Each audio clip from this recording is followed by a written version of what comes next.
چرا این کار؟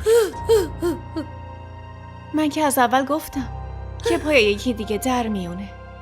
اون دختری که خیلی با کلاس و مغرور و افاده‌ای بود، آخه چطوری از این خوشش اومده؟ حالا که همون دختری با کلاس و مغرور شوهرمو ازم گرفته. آخ عابده، 100 بار بهت گفتم مراقبش باش، ولی به حرفم گوش ندادی دختر. من چه میدونستم؟ فکر میکردم تمام عمرش خدا رو شکر میکنه که شما منو بهش دادین. اون بی غیرت از پشت بهت خنجر زد. چرا مامان؟ چرا منو دادی به این؟ چرا دادین به این آدم؟ چرا با دست خودت زندگیمو تباه کردی؟ چرا منو دادی به اون آدم بی سواد و احمق و زشت؟ مگه اون کیه که اینجوری دور برش داشته؟ چرا منو دادی بهش؟ چرا تنها ولم کرد و رفت؟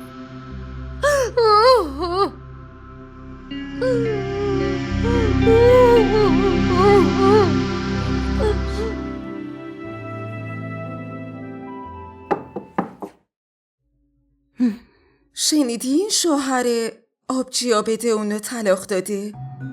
البته حقش بود با اون اخلاق و رفتارش. قیافه ستایشون دیدنی بود.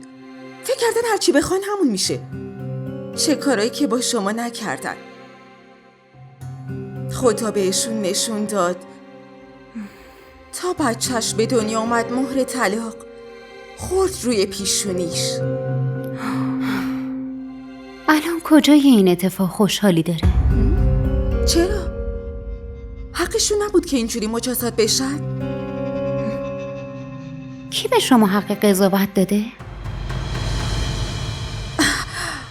من شنیده بودم اینا باهاتون رفتار خیلی بدی داشتن. این یه مسئله‌ایه که بین من و اوناست. هر جایی هم که حرف از رفتار ظالمانه باشه، شما حرف اولو میزنید. چون که رفتار آزرا با شماها خوب بود، ولی بهش خیانت کردید. ولی شاه میرم. بسه دیگه، ول کنین که چی شده و کی مقصره. من اصلا دنبال این حرف و حدیثا نیستم. میدونی مشکل ما اینه که همیشه بدی دیگران رو میبینیم، اما به رفتارمون فکر نمی کنیم که اینم از بدشانسی ماست. من از اون آدما نیستم که به خاطر خوشخدمتی و چاپلوسی بذارم حقم ضایع بشه. در ضمن من و شما نمیتونیم با هم دوست باشیم. الکی وقتتون رو تلف نکنیم. منم علاقه‌ای ندارم که با شما دوست بشم، اما یه چیزی رو باید بهتون بگم.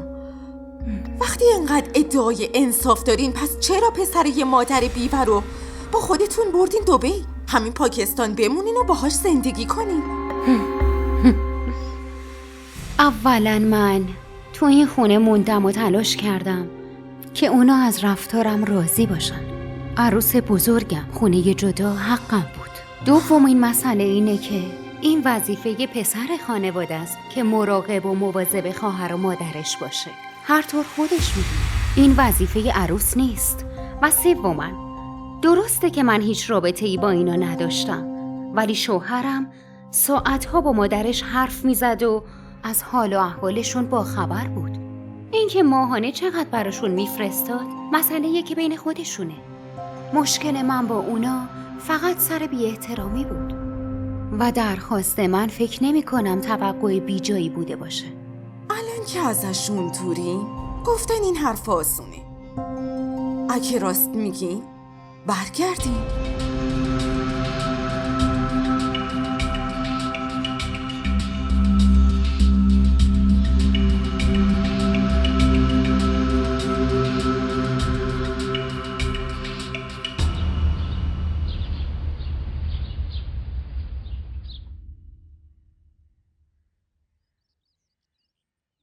مونا بیا صبونتو بخور.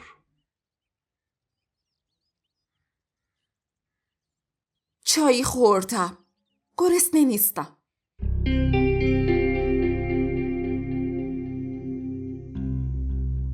از مسکان ناراحتی چرا سر منو صبونه خالی میکنی؟ زن دوم بودن انگار گناه بزرگیه. تو سرنوشتت حقارت نوشتن. گاهی حسرت اون همدردی رو میخورم که مردم باز را میکنن. پس برای تو عشق من کافی نیست؟ گاهی تنها یه عشق کافی نیست. گاهی محبت و همدلی اطرافیانم مهمه. واقعا؟ ولی برای من عشق تو کافیه. واسه همین میری دست اونو میگیری و از پارک میاریش. اون میخواد بچه تو رو بکشه و تو منو ساکت میکنی. مونا لطفاً، چند بار بهت گفتم آزرا اونجوری نیست که تو فکر میکنی. سوء تفاهم شده. الان کم ذهن خودم درگیره که تو هم آخه نمیدونم تو چرا هیچ وقت منو درک نمی‌کنی. چرا؟ چی شده؟ गवाह से यार तू मेरे इश्क दा निकले आबे वफा तू अखा किसे हो هیچی. فقط اینو میدونم که باید با آزرا مهربون باشیم، چون مسئول تنهایی اون منم. پس خودم من باید مراقبش باشم. حداقل بگو که تو چه احساسی بهش داری؟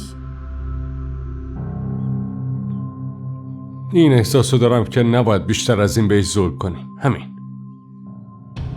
بفرما، مگه چه ظلمی در حقش کردیم؟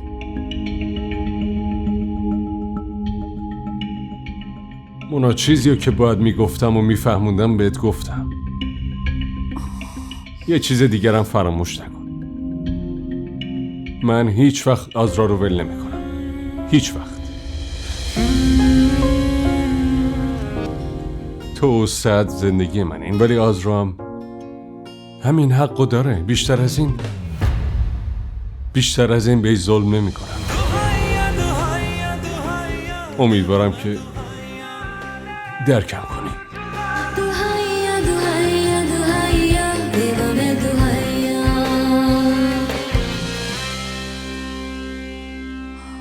مشخصه من دوستت دارم. پس هر چی بخوای همون میشه.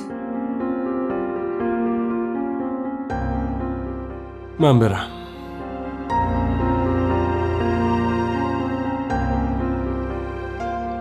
ممنون. خداحافظ.